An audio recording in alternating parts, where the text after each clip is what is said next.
The bride was 16 years old. She was not a beautiful girl. Her face was long and pale, her mouth small and thin, her hair was a drab brown, and her figure was unfashionably slender. But she had a brilliant and determined mind, and she had plans. She walked slowly down the aisle through the crowd of nobles and government officials, her bejeweled brocade robes trailing heavily behind her, and focused her eyes on a chandelier at the far end of the hall. The last thing she wanted to think about was the groom. 15-year-old Grand Duke Peter, heir to the throne of Russia, awaited the arrival of his bride-to-be with his usual sagging posture and vacant expression. He would far rather have been out playing with his dogs or his fiddle. He didn't like his bride. She was too smart and cagey, and she wasn't as pretty as he deserved. He told his mother that he wanted the girl to just go away, but Mother hadn't listened to him. She never listened to him. No one listened to him. The bride took her place at the altar, and as the prayers and vows began, she thought instead of Russia. She told herself she was not marrying the ugly and dim-witted boy beside her. She was marrying an empire. It was not her empire, but someday she would change that, and she would make it one of the grandest empires on earth. With that private and personal vow, Princess Catherine Alexeyevna took her public vows of matrimony and became Grand Duchess Catherine of Russia, wife of Grand Duke Peter, future emperor. Today the world knows her as Catherine the Great, the empress who transformed Russia into a modern country, expanded its vast territories, codified its laws, and made it into a major world power. Of her wedding to Peter II in 1745, she would later say, "I did not care about Peter, but I did care about the crown." In the early 1700s, it would have been difficult to predict that this crown would someday lie upon the head of an obscure little German girl named Sophie Frederica Augusta. Sophie was a German princess, but a princess in title only. Her parents had lost all their wealth, power, and importance. Sophie was born on May 2nd, 1729, in the town of Stettin, Germany, which was then known as Prussia. In Europe, the time of her childhood was also a time of expansive growth and learning. Scientists were busily applying the new theories of Isaac Newton. Johann Bach and George Friedrich Handel were composing musical masterpieces. Voltaire was writing great works of history and philosophy. Italian opera was becoming widely popular, and the world's first public library had opened in Scotland. All over Europe, culture and the arts were advancing, and human thought was progressing towards a new age. Except in Russia. In the early 1700s, Russia was still semi-primitive, in some places even barbaric.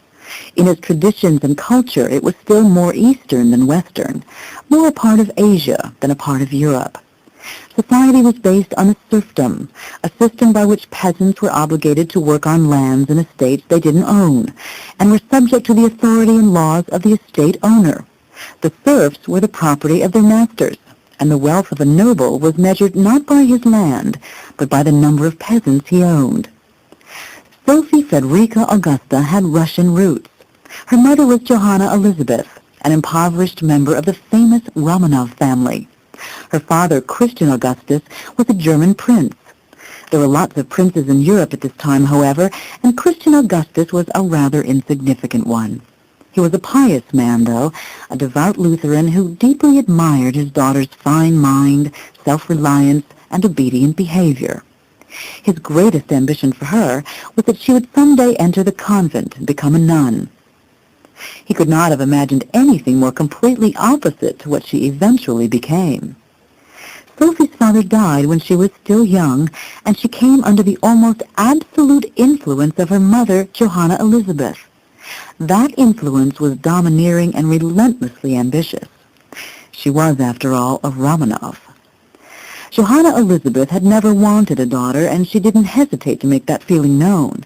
She was cruel to Sophie, denying her almost everything she wanted, frequently yelling at her and punishing her for the smallest misdeeds. She was also more than willing, when she saw any opportunity, to exploit her daughter for her own purposes. such an opportunity arose in 1744 with the arrival of a letter from Russia. The letter was from Elizabeth Romanov, Empress of Russia, daughter of Peter the Great. She was a beautiful woman, but she had never married, and so the crown would next be passed to her nephew, Grand Duke Peter. It was Empress's task to find Peter a wife. It was not an easy task, although she didn't say so in her letter. Peter was a childish, neurotic young man, unattractive to women, and certainly incapable of finding or choosing his own wife. Worse yet, he had a fanatical obsession with Frederick II of Prussia, Elizabeth's sworn enemy. What he would need would be a wife who was calm and sensible, and, above all, intelligent. So the Empress had begun a search of all the suitable and available young women in Europe. The woman must be of fine character and noble background, and of course the alliance would have to be politically acceptable. Sophie, now 14 years old, had the right background. She was descended from the Empress's own family. In fact, she was Peter's cousin. And politically, the alliance was beneficial. Now she had only to evaluate the girl's character. So Sophie and her mother were invited to journey to Russia for an extended visit as guests of the Empress Elizabeth. Sophie's mother guessed at once the purpose of the visit and wasted no time in accepting. As for Sophie, she too had Romanov blood, and she too had inherited some of her mother's ambition. Looking back years later, she said, "Child as I was, the title of queen caressed my ears." Mother and daughter set out for St. Petersburg, home of the Winter Palace, known to us today as Leningrad. It was a grueling trip that took over 6 weeks. On the way, Sophie shivered from the cold, checked her annoyance at her mother's constant harping, and prayed that the Empress would accept her as Peter's bride. Things didn't improve very much when they arrived at the palace. Sophie was disappointed by the lukewarm reception they received, and she was unnerved when Peter met her and promptly announced he wanted to marry someone else. She struggled to hide her revulsion to him and to appear modest and friendly before the Empress. For the rest of her stay in St. Petersburg, Sophie, aided and pestered by advice from her mother, launched an all-out campaign to win the favor of the Empress. She was polite and attentive, tried to sound intelligent and interested, and went out of her way to appear humble and respectful. There were skills that came naturally. As a child, Sophie had always been mature for her age and had preferred the company of adults to playmates. Very quickly, the Empress was won over by Sophie's good breeding and capable mind. She began to treat her as one of the royal family, trusting her as much as she did her closest friends and relatives. Within a few months, Sophie came up with a masterful plan for winning the final approval of the Empress. She decided to adopt Russia as her own country and began the process of transforming herself into a true Russian. She studied its language, its history, and its people. She took instructions in its formal religion, Greek Orthodoxy. She studied so hard, sometimes through the night without sleeping, that she had a physical breakdown and had to spend a period of time in bed, recuperating. But by the time she had only been in Russia 5 months, she was more informed about the country than most natives. The triumph of her efforts occurred on June 29, 1744. On that one day, she was received into the Greek Orthodox Church. The Empress officially changed her name to Catherine Alexeyevna, and she became betrothed to Grand Duke Peter, future Emperor of Russia. They were married 1 year later. As could have been predicted, it was not a union of souls, and it was apparently also not a union of great intimacy. 7 years later, Catherine claimed the marriage was still not consummated. Early on in her marriage, Catherine began to take lovers, a hobby that would persist throughout her life. Generally, these lovers came and went quickly as they ceased to be useful to her. Some were even banished afterwards. Many of these lovers were used for political purposes, others just for pleasure. One of her lovers once referred to her men as kept girls. Men were often genuinely attracted to Catherine because she was intelligent, charming, and reportedly very passionate. But it was also known at court that her lovers were her pawns, and a liaison with the Grand Duchess had its dangers. Grand Duke Peter abhorred his wife and what he viewed most rightly as her quest for power. He lived his own life completely separate from hers, although he took special pleasure in humiliating and insulting her in public. Peter took his own lovers, mostly from the servants, but his favorite pastimes were the ones he'd had from childhood, playing cards, training his pet dogs and monkeys, practicing the violin, and playing with his tin soldiers, of which he had a collection of several thousand. He also became a heavy drinker. Catherine, meanwhile, was spending her time becoming an expert in Russian politics and government. She was tutored by the Empress, who was delighted to think that when her nephew, whom she called an imbecile, ascended the throne, Catherine would be able to advise him on matters of state. Besides statecraft, Catherine became an ardent reader of philosophy and literature. She was enamored of the writers who were the leaders of the Age of Reason, people like Voltaire, Rousseau, and Diderot. These men, who would later serve as part of the inspiration for the French Revolution, were denouncing the ignorance, superstition, and social injustice of their times. Catherine adopted the same cause and resolved that when she became empress, she would lead Russia into the Age of Reason. She began a correspondence with Voltaire and other French thinkers, and even wrote her own stories, plays, and memoirs. When she was 25, Catherine gave birth to a son, Paul. He was not Peter's son, and in fact, according to Catherine herself, none of the 3 children she bore were Peter's. Paul, as firstborn, was the one who would eventually inherit the throne, so he immediately became the favorite of the Empress Elizabeth. Her attentions to the boy were so intense that she virtually replaced Catherine in the role of mother. Catherine made no protest. She feared she would make the Empress angry. Around this time, Catherine began to cultivate the friendship of some of the most important men at the palace. 5 of these were the Orlov brothers, all of whom held important posts in the royal guard. Catherine gained their support, and the support of many others, in preparation for the day she would become empress. Grigory Orlov became one of her lovers, and would later play an instrumental role in bringing her to power. As the number of her loyal supporters increased, Catherine began to feel freer to behave as she chose. Her romances became so frequent and so public that Peter threatened her with divorce. The Empress Elizabeth responded by threatening him with disinheritance. Peter retreated back into his own little world of toys and wine. Now, whenever Peter and Catherine were together, the animosity was unpleasant for everyone. Peter's insults grew more and more horrible, but Catherine only laughed at him, enraging him further. In 1761, when Russia was in the middle of its 7-year war against Prussia, Empress Elizabeth died, and Peter was crowned emperor. It was the moment Catherine, then 32 years old, had waited for 16 years. Her first step was a passive one. She would wait and let the emperor prove his incompetence himself. Peter was more than obliging. In only a few months, he alienated all of Russia by launching a foolish war against Denmark, debasing himself before foreign monarchs, and worst of all, ending Russia's participation in the Prussian War. Peter had the folly to openly make remarks about preferring Germany to Russia. As his responsibilities and errors increased, so did his evenings with the wine bottle. Soon, word reached Catherine that he was also preparing to get rid of her, either through divorce or assassination. Catherine gathered all her supporters around her and prepared to act. In June of 1762, Peter took a pleasure trip out of St. Petersburg. A tactical error, to say the least. Catherine wasted no time.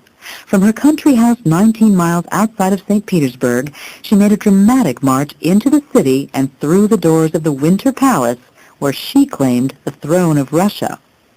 Grigory Orlov, her lover, had organized support for the march.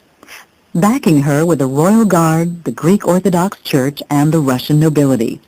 Another Orlov, Grigory's brother Alexei, convinced the officers of the army to join the coup. When Catherine appeared on the balcony of the palace to greet her new subjects, the cheers could be heard throughout the city. She She addressed the crowd triumphantly, saying, "We have seen ourselves obliged, with the help of God and his justice, and in response to the wishes of our subjects, to ascend the throne as Catherine II, Empress and Autocrat of all the Russians. In turn, our faithful subjects have taken the solemn oath of allegiance to us." The following day, a very surprised Peter was tracked down and put in prison in another palace outside the city. There he was made to abdicate the throne to his wife, the Empress, which he did with some petulance and also some fear. The fear was justified. Only 7 days later, he was murdered by one of Catherine's most loyal supporters.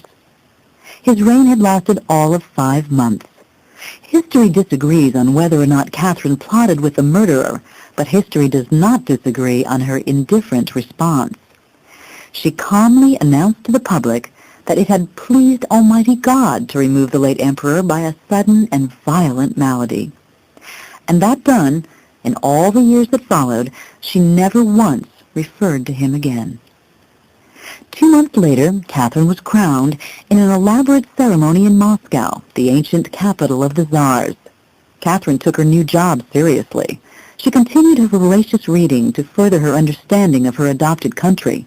She gave careful thought to choosing her assistants, all of whom proved exceptionally competent and loyal. Her most capable officials were her Director of Foreign Affairs, her Director of the Military, and her Chief Administrator, Grigory Potemkin. Potemkin, a general and foreign advisor who would help Catherine expand Russia's territories, was her favorite and most famous lover. He was a big, husky Ukrainian with a patch on one eye who shared Catherine's love of power.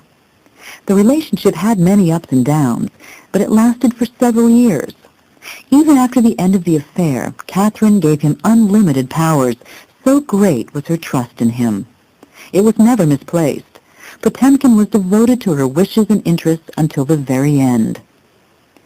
The first problem Catherine faced as Empress was the state treasury. It was empty.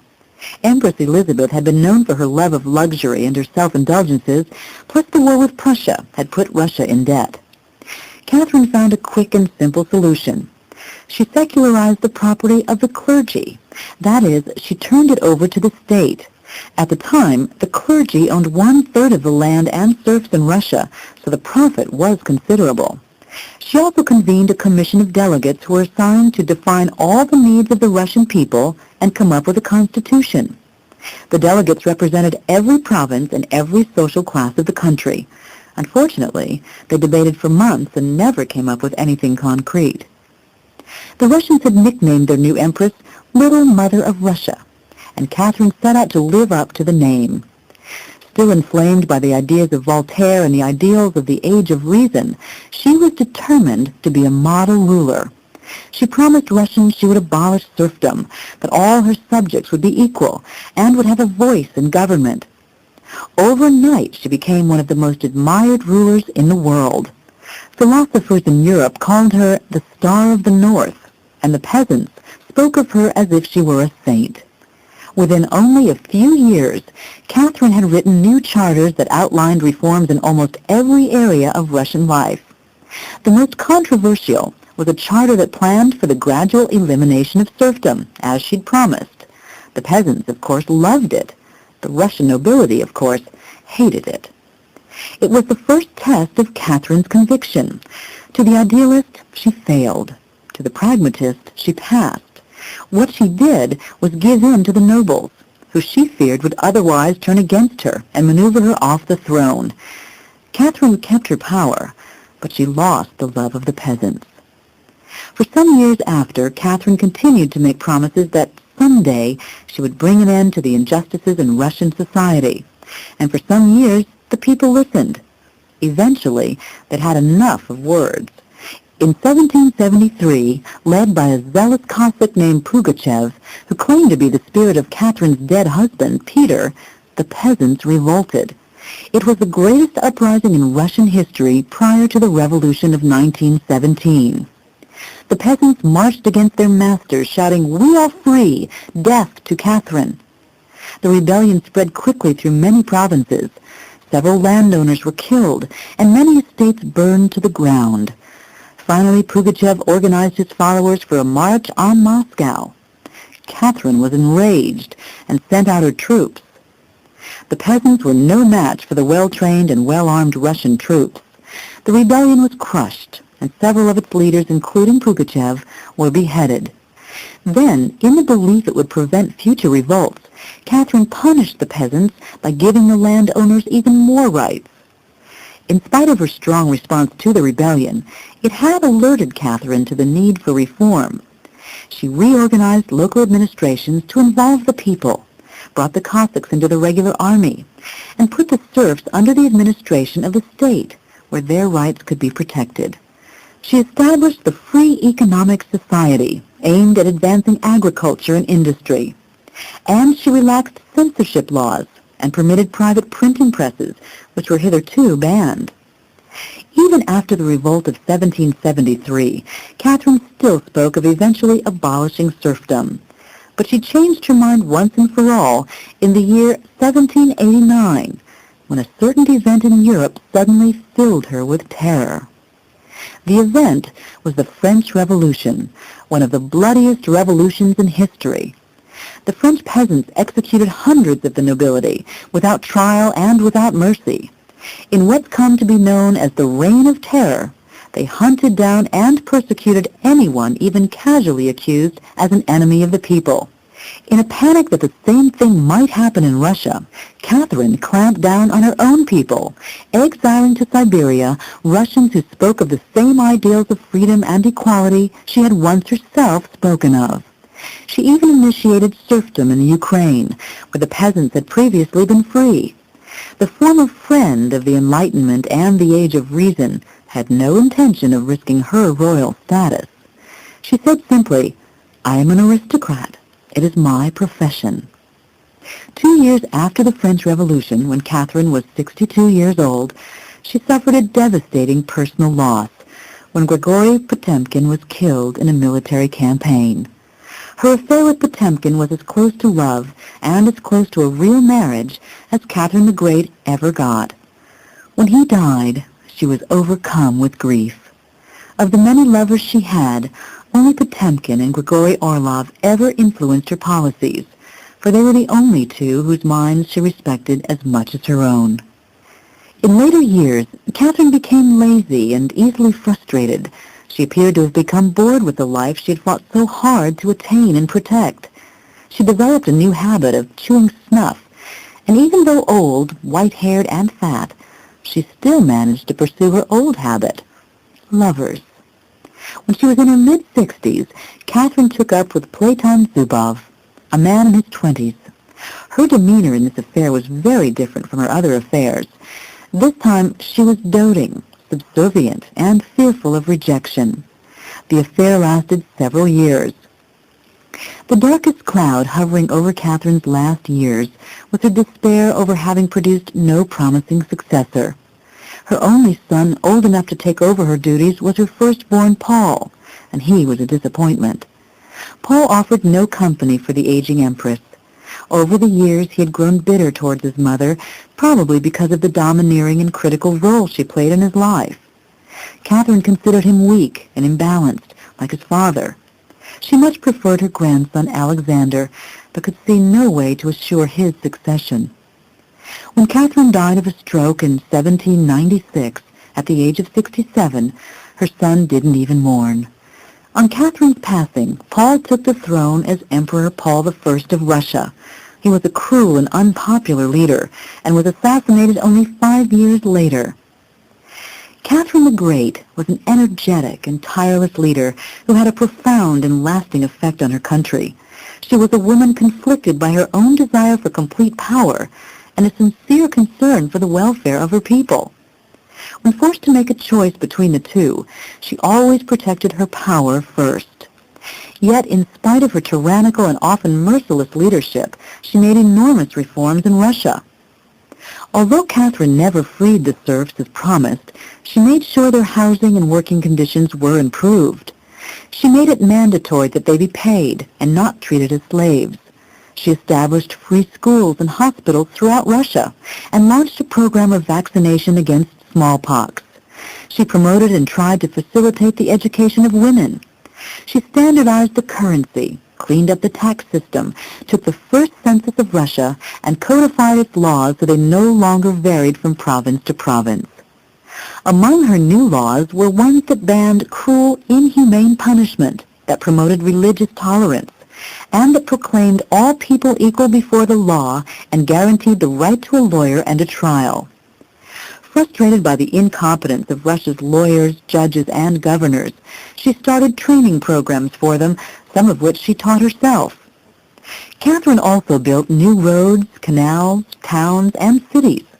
She started so many cities, and so many of them never got built, that this passion eventually became a source of much amusement to her people and to visitors from Europe. One of those visitors, the Emperor of Austria, was asked to help lay the foundation stones for Catherine's latest city. She would lay the first stone, he would lay the second. Later he commented, "I have finished in a single day a most important business with the Empress of Russia. She has laid the first stone of a city, and I have laid the last." The Emperor was right.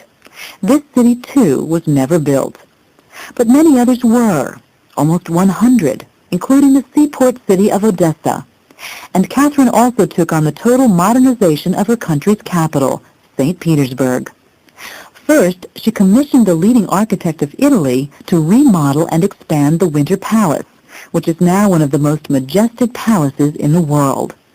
Then she hired French architects to construct an art gallery next door, which she named the Hermitage.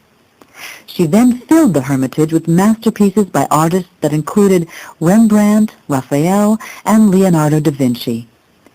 Following that, she built a library of 400,000 books, an opera house, a university, an academy of art and science, and several more art galleries and libraries.